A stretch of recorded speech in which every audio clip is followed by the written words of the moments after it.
उत्तर प्रदेश के सिंचाई विभाग में काम करने वाला एक ऑफिसर अपनी बेटी के लिए एक अच्छे खासे लड़के की तलाश कर रहा था, क्योंकि उसकी बेटी की जो है वो शादी की उम्र हो गई थी, वो शादी लायक हो गई थी। इसलिए उस ऑफिसर के ऑफिस में जो भी कोई आता तो वो उससे बस यही जिक्र करता था कि मेरी बेटी के लिए मैं एक अच्छे खासे लड़के की तलाश कर रहा हूँ, अगर आपकी नज़र में कोई अच्छा खासा लड़का हो तो मुझे ज़रूर बताइएगा। और इसी तरह उसने अपनी यारी दोस्ती में भी और रिश्तेदारी में भी ये बात कह रखी थी कि अगर आपकी नज़र में कोई अच्छा लड़का हो तो मुझे बता देना, मैं अपनी बेटी का जो है रिश्ता देख रहा हूँ। ऐसे ही कुछ दिन का समय बीत जाता है। उसके बाद एक आदमी आता है, ऑफिस में आकर उस अधिकारी को कहता है कि साहब, एक बहुत ही अच्छा नेक और काबिल लड़का है, आपकी बेटे के लिए अगर आप कहें तो मैं रिश्ते के बाद उस लड़के के साथ चलाऊं। लड़का जो है दिल्ली में पार्किंग का ठेकेदार है, अच्छा खासा कमाता है और बैकग्राउंड भी काफ़ी अच्छा है, अच्छी फैमिली से अच्छे परिवार से बिलोंग करता है और लड़का दिखने में भी काफ़ी ठीक ठाक सा है। तो वो ऑफिसर जो है वो मान जाता है, वो कहता है कि मुझे बिल्कुल ऐसे ही लड़के की तलाश है। तो वो आदमी लड़के की फैमिली वालों के साथ उस अधिकारी को मिला देता है और दोनों की जो है बातचीत आपस में हो जाती है। उस अधिकारी को वो लड़का काफ़ी पसंद आ जाता है। बड़े ही धूमधाम से अपनी बेटी की शादी उस लड़के के साथ जो है वो जो सिंचाई ऑफिसर था वो कर देता है। लड़का जो है वो उस अपनी पत्नी को काफ़ी खुश रखता है। कुछ टाइम बाद वो लड़का सोचता है कि अपनी पत्नी की सहूलियत के हिसाब से क्यों ना मैं इसके लिए कुछ और अच्छा करने की कोशिश करूं और बेहतर ज़िंदगी देने की कोशिश करूं। तो वो जो है लखनऊ में एक बहुत ही बड़ा मकान खरीद लेता है और अपनी पत्नी को जो है वहीं पर शिफ्ट कर देता है। कुछ टाइम बाद उनके बच्चे हो जाते हैं। बच्चों को भी वो अच्छे खासे रेप्यूटेड और महंगे स्कूल में जो है बच्चों का एडमिशन कराता है। लेकिन सब कुछ ठीक ठाक चलने के बाद एक दिन अचानक से पुलिस उनके घर पे आ जाती है और पुलिस आके पूछताछ कर रही थी उस लड़के के बारे में। तो वो जो उसकी पत्नी थी वो हैरान हो जाती है कि पुलिस हमारे घर पे क्या करने आई है। तो पुलिस उनके घर जाकर बताती है कि आपका जो पति है वो जो है 22 साल से चोरी कर रहा है, यानी कि पिछले 22 साल से वो एक चोर है। वो चोरी करके उसने ये सारा ताम झाम, ये जो पैसा ये जायदाद तुम देख रही हो, उसने चोरी के द्वारा जोड़ा है। वो दिल्ली में कोई ठेकेदार नहीं है, पार्किंग का कोई ठेकेदार नहीं है, उसने चोरी के माध्यम से ये सारा ताम झाम जोड़ा है। उसकी पत्नी को तो बिल्कुल भी अपने कानों पर विश्वास नहीं हो रहा था कि पुलिस वाले ऐसा क्यों कह रहे हैं। तो पूरा मामला क्या कुछ है, आइए इसके बारे में जानते हैं, शुरू से लेकर आखिर तक ये पूरा मामला क्या है। दरअसल इस पूरी कहानी की शुरुआत जो है वो होती है जुलाई 2023 से। राष्ट्रीय राजधानी दिल्ली के कल्याण विहार क्षेत्र से। कल्याण विहार में एक काफ़ी बड़ी जानी मानी कोठी थी और वो जो कोठी थी वो कई दिनों से जो है बंद पड़ी हुई थी। उस कोठी में रहने वाले लोग किसी शादी फंक्शन या किसी काम से जो है बाहर गए हुए थे। तो कई दिन से कोठी बंद होने के कारण उसमें चोरी हो जाती है। तो जिस दिन उस कोठी में चोरी हुई थी उससे अगले ही दिन इत्तेफाक से घर वाले अपने घर में आ जाते हैं, यानी कि कोठी के जितने भी मेंबर थे वो अपने घर में आ जाते हैं। उस कोठी का जो मुखिया होता है उसको जो है अदर मेंबर्स के द्वारा बताया जाता है कि घर में चोरी हुई है। तो फिर वो सारे लोग मिलकर अच्छे तरीके से कोठी की छानबीन करते हैं। तो उन्हें पता चलता है कि हमारा काफ़ी सारा सामान जो है वो गायब हो गया है और वहाँ पर जो है कुछ ब्लड भी जो है वो पड़ा हुआ था, खून भी वहाँ पर पड़ा हुआ था। तो पास के पुलिस स्टेशन में जो है रिपोर्ट लिखाई जाती है और उनको बताया जाता है कि हम ऐसे ऐसे कहीं बाहर गए हुए थे और हम जैसे ही आकर अपनी कोठी में देखते हैं तो बहुत सारा सामान हमारा गायब है। अब सीधी सी बात है भाई, इतनी बड़ी कोठी थी तो उनमें सामान भी काफ़ी महंगा महंगा एक्सपेंसिव था, तो बहुत सारा सामान उनका जो है गायब हो गया था। पुलिस स्टेशन में उस टाइम पर उत्कर्ष नाम के आईपीएस ऑफिसर जो है वो उनका जो है ऑन ड्यूटी पर वो थे। उन्होंने टीम जो है वो इस केस को सॉल्व करने के लिए टीम बनाई और टीम्स को कहा कि जल्दी से जल्दी भाई जो है इन्वेस्टिगेट करो और पता करो कि मतलब चोर कौन है। सीसीटीवी वगैरह जो भी आप उस क्षेत्र के आसपास के एरिया में आपको जो भी मिलता है जल्दी से जल्दी ला कर दो और इस केस को जो है मतलब वो क्लियर करने में जुट जाते हैं। तो इन्वेस्टिगेशन शुरू हो जाती है। आसपास के सीसीटीवीज को खंगाला जाता है तो एक सीसीटीवी में एक स्कूटर पर काफ़ी सारा सामान लिए एक आदमी जो है घूम रहा था। तो सीसीटीवी फुटेज से जूम करके स्कूटर का नंबर निकाल के उसका रजिस्ट्रेशन निकलवाया जाता है और एड्रेस जो है वो सारा, मतलब एड्रेस वगैरह सब कुछ आ जाता है भाई, जिसके नाम पे जो स्कूटर होता है वो सारी चीज़ उसमें आ जाती है। तो उस एड्रेस में जो है विनोद नाम का एक आदमी निकलता है और उसका एड्रेस दिया गया होता है दिल्ली के किसी क्षेत्र में रहने वाला वो आदमी था और वहाँ पर जो है पुलिस पहुँच जाती है और उसको अरेस्ट कर लेती है।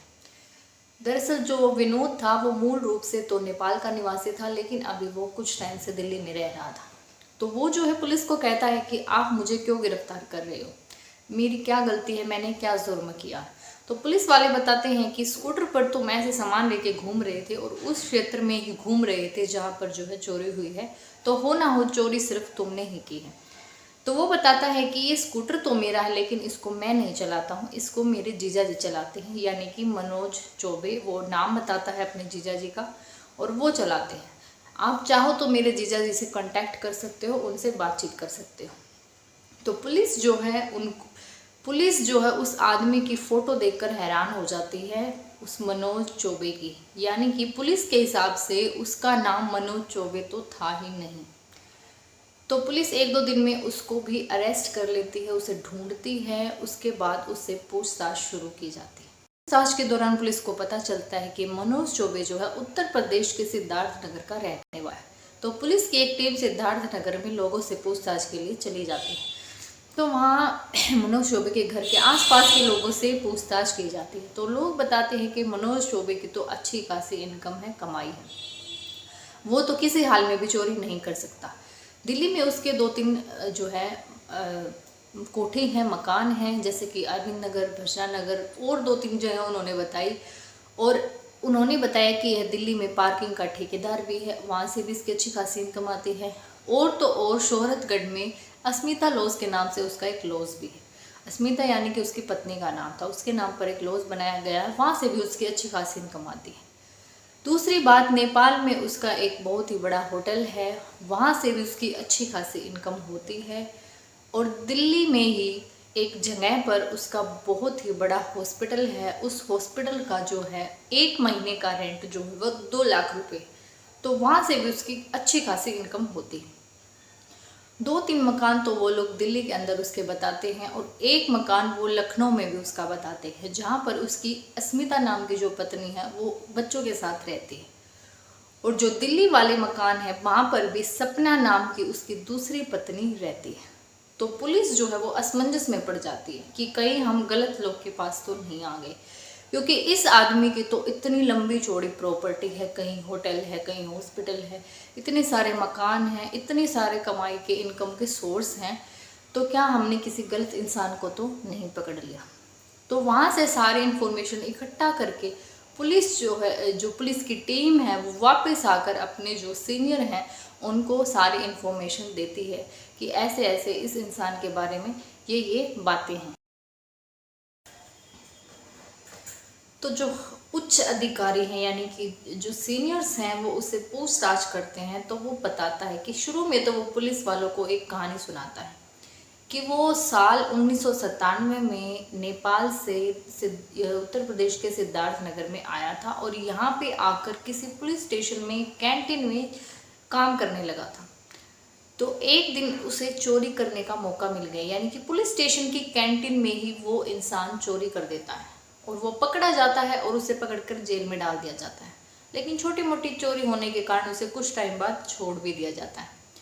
तो उसके बाद उसे समझ में नहीं आ रहा था कि वो कमाई कैसे करे, क्या काम करे जिससे वो पैसा कमा सके। उसके बाद उसने सोचा क्यों ना चोरी ही कर ली जाए।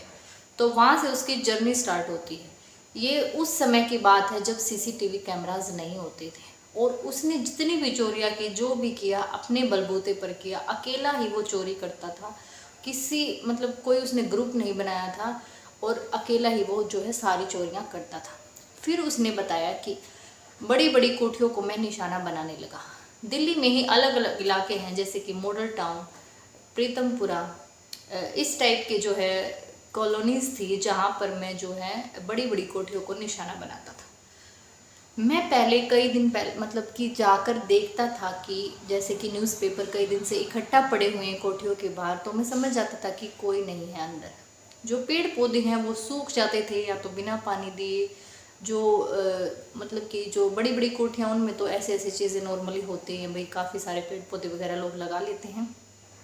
तो कुछ ऐसी छोटी छोटी चीज़ें थी जिनसे वो अंदाज़ा लगाता था कि घर के अंदर कोई नहीं है।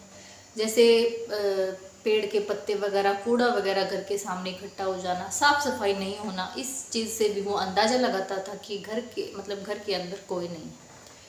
तो इसलिए वो ऐसे मौके की ताक में रहता था। मौका देखकर वो कोठी के अंदर घुसता था और अच्छा खासा सामान बरामद कर लेता था, जिसे उस मोटी कमाई मिलती थी।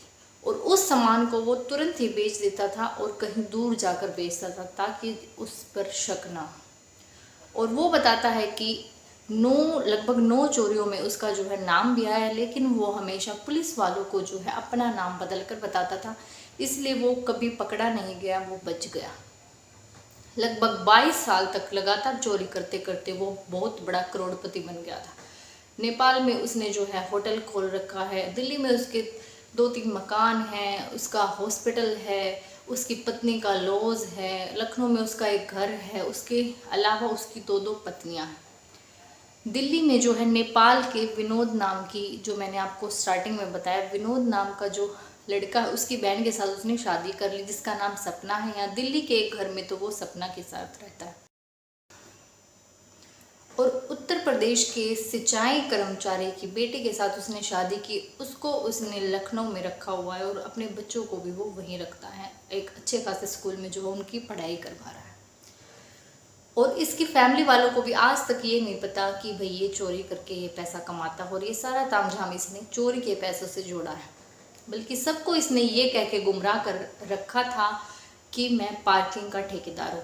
हालांकि पुलिस को भी कहानी सुनाते टाइम उसने ये बताया कि मैं ऐसे ऐसे पार्किंग का ठेकेदार हूँ, लेकिन जब पुलिस ने वेरीफाई किया तो ऐसा कोई नाम या कोई शख्स पार्किंग का ठेकेदार मिला ही नहीं।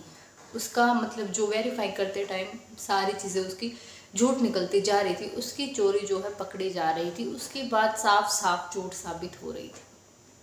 हालांकि कुछ टाइम बाद सोशल मीडिया पर, अखबारों में जब ये खबर छपती है तो पता चलता है कि ऐसे ऐसे 22 साल तक लगातार चोरी करने के बाद एक आदमी जो है वो करोड़ों का मालिक बन गया, वो करोड़पति बन गया। ऐसी कहानियाँ सुनाना का मकसद आप लोगों के दिल को दुखाना नहीं, आपको की भावनाओं को ठेस पहुंचाना बिल्कुल नहीं है, बल्कि आप लोगों को जागरूक करना है कि जो लोग अपनी बेटियों के लिए रिश्ता देखते हैं तो वो भले ही 10-15 दिन, 20 दिन, महीना, 2 महीने का टाइम लग जाए, लेकिन अच्छे तरीके से जांच पड़ताल करें कि जो लड़का बता रहा है क्या वाकई में वो काम करता है या नहीं करता। यहाँ एक पिता की छोटी सी चूक ने उसकी बेटी की ज़िंदगी बर्बाद करके रख। मिलते हैं फिर और एक ऐसे ही सच्ची घटना के साथ। तब तक के लिए अपना और अपनों का ख्याल रखें, सावधान रहें, सतर्क रहें, खुश रहें। जय श्री राम।